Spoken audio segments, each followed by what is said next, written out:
সাধারণ গাছের পাতা যে এতটা পরিমাণে উপকার হতে পারে সেটা তোমাদের না বললে তোমরা বিশ্বাস করবে না, বা না ইউজ করলে, ব্যবহার করলে বিশ্বাস করবে না। তো যাই হোক, আজকে তোমাদের সেই পাতার বিষয়ে কিছু বলবো। আর সকাল থেকে আমার শুরু হয়ে গেছে জীবনযুদ্ধটা, সেটা তোমাদের সাথে শেয়ার করছি। সকালবেলা ঘুম থেকে উঠেই আমার নিত্য কাজের মতন আজকেও কাজ করছি। আজকে আমার কিন্তু স্নান হয়ে গেছে, জানো। স্নান করার পরে কে জামা কাপড় কাছে বলো তো আমাকে একটুখানি। আজকে এত পরিমাণে যে জামা কাপড় হয়েছে সেটা আর বলার মতো নয়। আজকে দেখলাম যে বেশ সময়ও আছে হাতে, আর এই যে স্নান তো হয়ে গেছে, তো কি হয়েছে, আর বাদবাকি কাজগুলো সেটাগুলো তো আমার করতে হবে। তো তোমাদের দাদাভাই, বাবা, সোনাই, মিষ্টির মিশে এক গাদা জামা কাপড় হয়েছে। বেশিরভাগটাই তোমাদের দাদাভাইয়ের জামা কাপড় হয়েছে। তোমাদের দাদাভাইয়ের জামা কাপড় 2-4 দিন হাত দিইনি জামা কাপড়ে, যার জন্য এত পরিমাণে হয়েছে। আসলে এটা করারও কারণ আছে। আমি ভাবছি যে একবারে ওয়াশিং মেশিনে কাচবো, বেশ কিছুদিন হয়ে গেছে ওয়াশিং মেশিনে জামা কাপড়ই কাচা হয় না।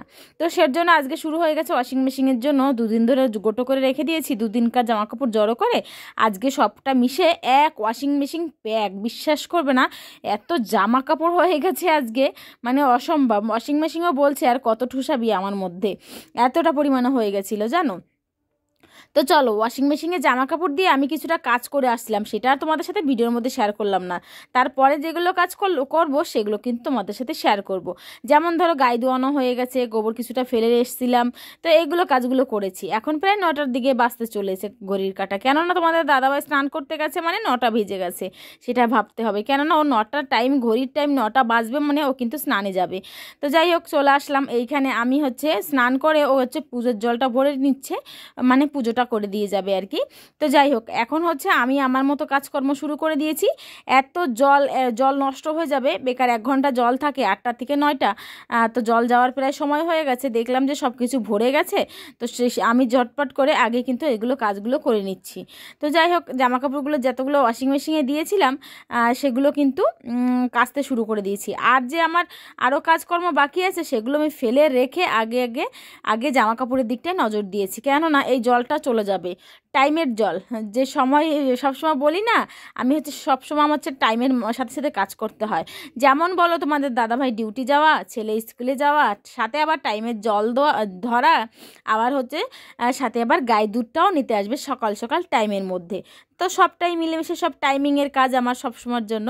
তো টাইমিংয়ের কাজ হলে তো হাত পা জলদি জলদি করতে হবে, হাত পা কিন্তু খুব জোরে জোরে চালাতে হবে। তো সের জন্য এই যে জল চলে যাবে, গায়ে দুধটা দোয়ানো হয়ে গেছে, দুধ নিতে চলেও এসেছিলো, দুধটা আমি দিয়েই এসেছি, 9টার মধ্যে চলে এসেছিলো। তো যাই হোক, ওগুলো তো করে দিয়ে আসলাম। তারপরে এখন বাকি ছিল জামা কাপড়গুলো ধোয়া ছিল। তো আমি ভাবলাম যে জল কেন বেকার ওয়েস্ট হবে, আমি আবার আমার মোটর অন করে আবার কারেন্ট বিল পুড়িয়ে আমি জামা কাপড় ধোবো, সেটা তো হবে না। আমরা গ্রামের মানুষ, আমাদের হিসাবপত্র বরাবর রাখতে হয়, আমাদের হিসাব করে সংসার চালাতে হয়, যাতে সংসারে মাসের শেষে কটা টাকা কম লাগে সেই চিন্তা কিন্তু আমাদের মাথার মধ্যে কাজ করতে থাকে। সেই চিন্তা ভাবনা করেই আমি কিন্তু এই যে তালে তালে কাজ করি, জলের তালে তালে আমি কিন্তু কাজ করছি। আজকে প্রচুর জামা কাপড় ছিল গো, অনেক জামা কাপড় ছিল, অনেকটা, মানে হিসাবের বাহিরে ছিল, এত জামা কাপড় ছিল।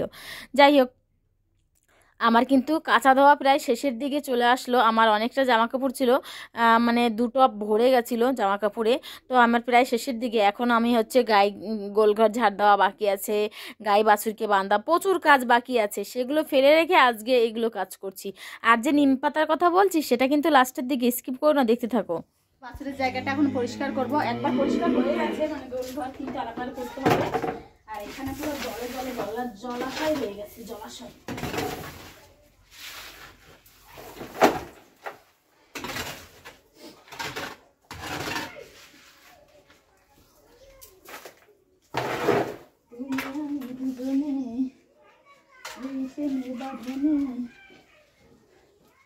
তো যাই হোক, এখন বাছুরটা বাঁধবো। আর ওয়াশিং মেশিনে জামা কাপড় দিলে আমার এই জায়গাটা ভিজেই থাকে, কেননা জামা কাপড়ের জলগুলো ড্রেন করে দেওয়া হয়। আর এই দিক দিয়ে এইভাবে জল হয়ে গেছে আজকে। তো যেদিন ওয়াশিং মেশিনে জামা কাপড় জল পাস করে আমার খুব অসুবিধা হয়, যার জন্য যাই হোক ঝাড়টার দিয়ে নিয়েছি। এই জায়গাটা যেহেতু আমি বাছুর বাঁধি, চারি সাইডটা পরিষ্কার করা হচ্ছে না, হবে এগুলো যখন টাইলসের কাম শুরু করবো তখনই পরিষ্কার করা হবে, আমি জানি। তার আগে আর হয়ে উঠছে না। দেখো, ঝাড় দিতে দিতে দেখলাম বাছুর আমার দিকে এগিয়ে আসছে। তো ভাবলাম যে চলো ঝাড়টা একটু পরেই দেবো। আগে বাছুরটা বেঁধে থুয়ে আসি, না হলে ওর টাইম হয়ে গেছে। আর অতিরিক্ত দুধ খাওয়াতে না দুদিন ধরে খুব পাতলা পায়খানা করছে, তো সেজন্য এখন ওকে যতটা কম পারা যায় ততটা কিন্তু দুধ কম খাওয়ানোর চেষ্টা করছি এখনে, মানে পেট ভরা অবধি। মানে অতিরিক্ত খেয়ে ফেলেছে যার জন্য পুরো মানে পাতলা পায়খানা করছে বাছুরটার। ও তো শরীরে ক্ষতি হবে বলো অত দুধ খেলে, তো সের জন্য আগেই বাছুরটা বেঁধে নিয়েছি। আমি কিন্তু গোয়াল ঘরে গাই খাওয়ানো হয়ে গেছে আমার হচ্ছে, তারপরে গায়ের দুধটা দেওয়ানো হয়ে গেছে, কিন্তু আমি কিন্তু গোয়াল ঘরে এখনও ঝাড় দিই নাই। গোবর এক পত্তন ফালানো হয়ে গেছে, কিন্তু আর এক পত্তন ফালাতে হবে, কেননা সারাক্ষণ ননস্টপ পায়খানা করতে থাকে গোয়াল ঘরে। তো যাই হোক, একবার গোবর ফেলানোর পরে আমি গাইটা দোয়ানো খাওয়ানো করে নিয়েছি ঝটপট করে। এখন হচ্ছে বাদবাকি যেগুলো আবার গোবর হয়েছে সেগুলো আবার একটু কাচাচ্ছি, কেননা আমার গোলঘরটা এখনও ঝাড় দেওয়া হয় না, প্রায় বেলা অনেকটা হয়ে গেছে। এসব টুকিটাকি কাজগুলো করতে করতে সময় তালে তালে টাইমের তালে তালে তাল দিতে দিতে আমার কিন্তু সব কাজে লেট হয়ে যায় মাঝে মধ্যে। যাই হোক, সবটা যতক্ষণ নিজে হাতে করতে হবে তো সব দিকটা তো আমাকেই সামলাতে হচ্ছে। তো যাই হোক চলো, এখন হচ্ছে গোবরটা ভালো করে ফেলে নিলাম, এখন গোলঘরটা ভালো করে ঝাড় দিতে হবে, তাহলে তো না হলে গোবর থাকলে তো ঝাড় দিতে খুবই অসুবিধা হবে। যার জন্য হচ্ছে ঘুরে ঘুরে যেখানে যেখানে দেখছি। আর আমার এই যে গাইটা, আমার এই লক্ষ্মী যে কত পরিমাণে পায়খানা করতে পারে, আমি মাঝে মধ্যে অবাক হয়ে যাই যে তুই কত আর পায়খানা করবি। ওর কাছ থেকে কোদাল হাত থেকে আমার সরে না, গোল ঘরে আসলে ও কোথাও যদি গোবর না পায় ওর কাছে 2-4 লেদা পাবো ওই গোবর, এমন হয়েছে অবস্থা। আর কি বলবো বলো, গাই গরু অবুঝ মানুষ, অবুঝ পশু মুখে কথাটা বেঁধে গেল। তো যাই হোক চলো, এখন হচ্ছে গোলঘরটা ভালো মতো করে ঝাড় দিয়ে নিচ্ছি। ভিডিওটা অনেকটা বড় হয়ে যাবে, সের জন্য আমি কিন্তু স্পিডটা বাড়িয়ে দিয়েছি। তো আবার কেউ বলো না স্পিড করলে ভিডিও ভালো লাগে না, কি করা যাবে বলো। আমার জায়গায় থাকলে আমি যে সকাল থেকে সকাল ঘুম থেকে উঠেই 6:30 থেকে আমি যদি 9টা অবধি ভিডিও করি, আমার 1-2 ঘন্টা ভিডিও হবে, বুঝতে পারছো। সকাল থেকে এত কাজ করি, তো সবটা কাজ তোমাদের সাথে শেয়ার করবো, তো একটুখানি ভিডিও স্পিডে হতেই পারে বুঝলে। তো যাই হোক, গোলঘরের কাজ তো আমার সেরে আসলাম, গাইদেরকে খড়টাও আমি কিন্তু দিয়ে চলে আসলাম। সে তো তারপরে হচ্ছে এই যে এই 2 টব ভর্তি জামা কাপড় আজকে কাচা দেওয়া হয়েছে, বুঝতে পারছো তাহলে কত। আর আজকে যদি ছেলেদের জিন্সের প্যান্ট আর শার্ট, আমার সব থেকে বিরক্ত লাগে এইগুলো কাচতে। আমি হাজারো কাঁথা কম্বল কেচে ফেলবো, কিন্তু আমার এই যে এইসব কাচতে এত বিরক্ত কেন লাগে আমি বুঝতে পারছি না। সকাল থেকে যে স্নান করেছি, নিজের মাথাটা আশ্রিয়েও এখনো দেখলাম না যে আয়নার সামনে আমার মুখটা কেমন দেখাচ্ছে। এই মুখ নিয়েই কিন্তু ভিডিও প্রায় শেষের দিকে করে নিয়েছি। তো যাই হোক সকাল দিয়ে কাজকর্ম অনেক করেছি, একটু ফ্রেশ হওয়ারও সময় ছিল না, এখন একটু ফ্রেশটা হয়ে নিয়েছি। এখন আবার আর একটা কাজ আছে, সেটা আমার মিষ্টির গায়ে খুব চুলকানি হয়েছে, তো ভাবছি একটু নিমের ডাল পারবো। তো নিম গাছটা এত উঁচুতে, তো সেটা আর বলার মতো নয়। পাশের বাড়ি কাকিদের বাড়ি থেকে কোটা নিয়ে আসতে হবে, তারপরে নিমের ডাল পারবো। তো চলো আমি কোটাটা নিয়ে আসি, নিমের ডাল পাড়ার সময় আবার তোমাদের সাথে দেখা হচ্ছে। তো হাতে কোটা নিয়ে স্টান নিয়ে চলে আসছি এখানে নিমের ডাল পাড়ার জন্য। চলে আসলাম নিম গাছতলা, দেখি 2-1টা সজনাও হয়েছে, পারি নাকি দেখা যাক যদি হয়। হ্যাঁ, এক হাতে স্টান আর কোটা দৌড়া নিয়ে চলে আসলাম। এখন চলো নিমের ডাল আগে পারিনি, যেটার জন্য এসছি, তারপরে দেখা যাক সজনা যদি ভালো পাই তাহলে পেরে নিয়ে তারপরে রান্না করব।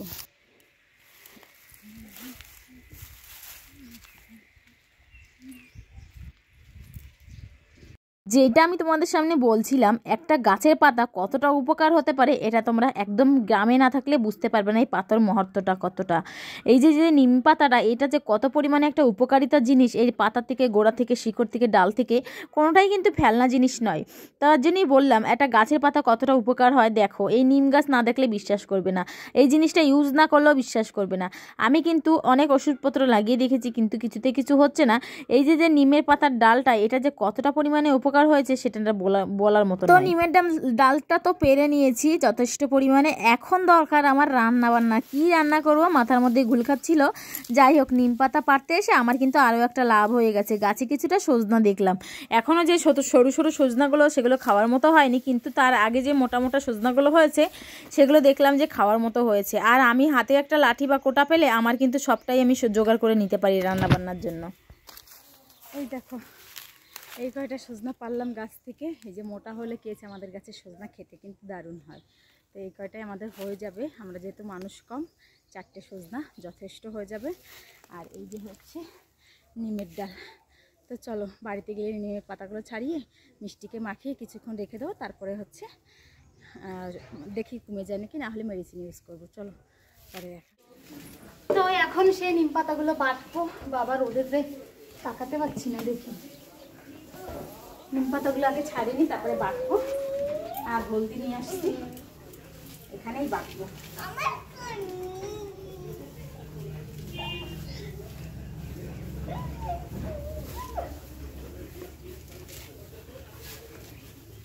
চুলকানি হয়েছে না? কই? হ্যাঁ, কালকে কিরম চুলকাইছো? না চুলকায় না।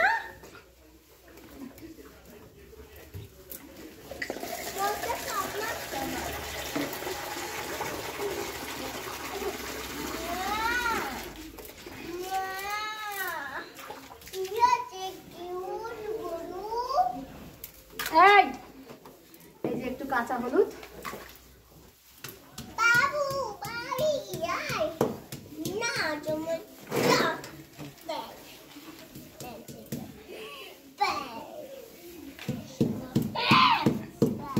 তো নিমের পাতা আর ছিল একটু কাঁচা হলুদ। তো কাঁচা হলুদ আর নিম পাতা বেটে এভাবে লাগালে কিন্তু অনেক রকমের বিষাক্ত গায়ে চুলকানো মানে ফোড়া হোক যাই হোক এগুলো কিন্তু কমে যায়। এটা কিন্তু 100% গ্যারেন্টি। তোমরা কিন্তু ইউজ করতে পারো এভাবে। গায়ে যদি চুলকানি হয় কমছে না কোনোটাই, তাহলে কিন্তু এইভাবে নিম পাতা আর কাঁচা এক টুকরো হলুদ দিয়ে কিন্তু অনেকটা পরিমাণে উপকার পাবে।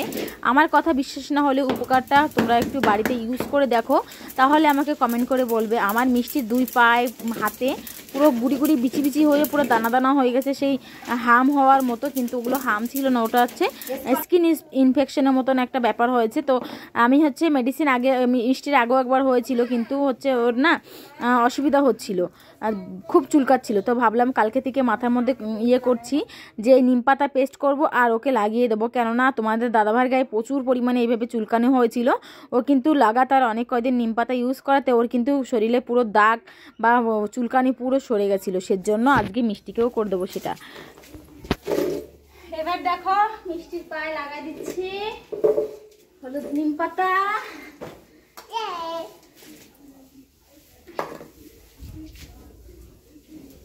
চুলকানি হয়েছে না? চুলকানি হয়েছে তো। হ্যাঁ তিতা তিতা, তাই তিতা পাচ্ছো? হ্যাঁ ও তো তিতা লাগে না।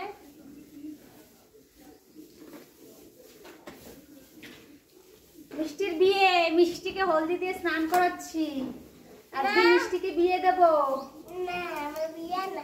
তাই কি তোমার? না না। তো চলো ভালো করে লাগাই, তারপরে দেখা হচ্ছে তোমাদের সাথে, ঠিক আছে? তো আমার কিন্তু লাগানো হয়ে গেছে, বেশ কিছুক্ষণ রোদ্রে রাখবো, তারপরে কিন্তু স্নান করিয়ে দেবো। এরমভাবে কিন্তু 2-3 বার লাগালে কিন্তু বাচ্চা হোক বা বুড়া হোক বয়স্ক হোক যেই হোক না কেন এইভাবে লাগালে কিন্তু চুলকানি কমে যায়। তো আমার আজকে এই ভিডিওটা কেমন লেগেছে কমেন্ট বক্সে জানাবে। ভালো লাগলে একটা লাইক করবে। বাই বাই, ভালো থেকো।